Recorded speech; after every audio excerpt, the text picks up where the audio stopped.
প্রিয় বিএ যারা থার্ড সেমিস্টারে সাপ্লিমেন্টারি এক্সাম দেবে তাদের জন্য আজকের এই ভিডিওটি অত্যন্ত গুরুত্বপূর্ণ হতে চলেছে, যাদের এডুকেশনের সাপ্লিমেন্টারি এক্সাম রয়েছে জেনারেল পেপারে। তো দেখো, এডুকেশনের জেনারেল পেপারে তোমাদের CC3 বা GE3 এই পেপার থেকে আজকে আমি তোমাদের গুরুত্বপূর্ণ সাজেশান দিয়ে দেবো। 10 নম্বরের এবং 5 নম্বরের প্রশ্নগুলো নিয়ে আলোচনা করব, যেগুলো পড়লে তোমরা অনেকটাই উপকৃত হবে। এবং তোমাদের জন্য এই সাবজেক্টে স্টাডি মেটেরিয়াল তৈরি করা রয়েছে। যারা নিতে চাও তারা 7278981430 স্ক্রিনে দেওয়া নাম্বারে যোগাযোগ করে নিও।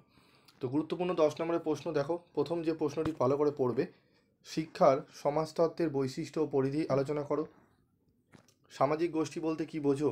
শিশুর শিক্ষায় সামাজিক গোষ্ঠীর ভূমিকা আলোচনা করো। সামাজিক পরিবর্তন বলতে কি বোঝো? সামাজিক পরিবর্তনে প্রভাব বিস্তারকারী উপাদানগুলি সম্পর্কে আলোচনা করো। সামাজিক যোগাযোগ বলতে কি বোঝো? সামাজিক যোগাযোগের ক্ষেত্রে বাধাগুলি সম্পর্কে আলোচনা করো। শিক্ষাশ্রয়ী সমাজতত্ত্বের প্রকৃতি ও তাৎপর্য আলোচনা করো। এই যে 1 নম্বরের প্রশ্ন এবং 5 নম্বরের প্রশ্ন, এই দুটি প্রশ্ন যদি ভালো করে নাও তাহলে একটি 10 নম্বরের তোমরা 100% কমন পাবে। কি বললাম? এই 1 নম্বরের এবং 5 নম্বরের প্রশ্নটি ভালো করে যদি করে নাও, একটি 10 নম্বরের প্রশ্ন তোমরা কমন পাবে। রইল বাকি আরও দুটি 10 নম্বরের। তার জন্য তোমাকে পড়তে হবে 2, 3, 4। এই 2, 3, 4 প্রশ্নটি পড়লে সেখান থেকে তোমরা একটি 10 নম্বরের বা দুটো 10 নম্বর এখান থেকে পেয়ে যেতে পারো। তবে আমি একটি 10 নম্বরে এখানে হিসাব করছি। দুটো 10 নম্বর হলো। আরেকটি 10 নম্বরে কমন পেতে তোমরা পড়বে কোনটা? 6 এবং 7 নম্বরের প্রশ্নটি। সামাজিক যোগাযোগ বলতে কি বোঝো? সামাজিক যোগাযোগের ক্ষেত্রে যে কোনো দুটি অপ্রথাগত সংস্থার ভূমিকা আলোচনা করো। বর্তমান পরিস্থিতিতে প্রযুক্তি ও শিক্ষার সম্পর্ক ব্যাখ্যা করো। 8 নম্বর প্রশ্ন, শিক্ষার সাথে সংস্কৃতির সম্পর্ক সংক্ষেপে লেখো।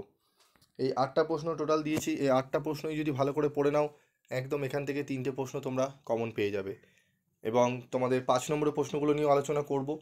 তো চলো 5 নম্বরের প্রশ্নগুলো নিয়ে আলোচনা করি, তারপর দেখে নিচ্ছি আমাদের সেখানে কি কি প্রশ্ন ইম্পর্টেন্ট আমাদের থাকছে।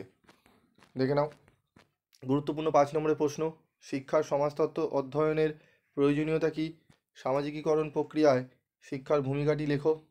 সামাজিক স্তরবিন্যাসের ক্ষেত্রে শিক্ষার ভূমিকা উল্লেখ করো।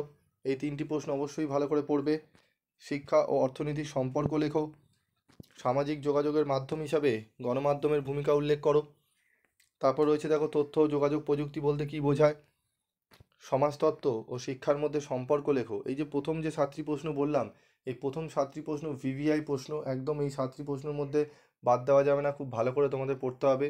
তারপর রয়েছে দেখো, ধর্ম ও শিক্ষার সামাজিক সম্পর্ক বলতে কি বোঝো? এই প্রশ্নটি ভালো করে করতে হবে। সামাজিক বিচলনের ক্ষেত্রে শিক্ষার ভূমিকা উল্লেখ করো। সামাজিকীকরণ প্রক্রিয়ায় পরিবার ও বিদ্যালয়ের ভূমিকা লেখো।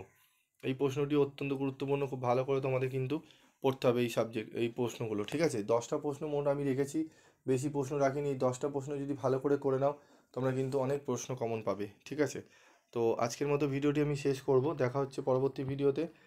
তোমাদের যদি 2 মার্কসের কোশ্চেন এবং অ্যান্সার লাগে অবশ্যই কমেন্ট বক্সে লিখে জানাবে। আমি চেষ্টা করব তোমাদের প্রশ্নগুলো দিয়ে বলে দেওয়ার। আজকের মতো ভিডিওটি শেষ করছি। দেখা হচ্ছে পরবর্তী ভিডিওতে। সকলে ভালো থেকো, সুস্থ থেকো।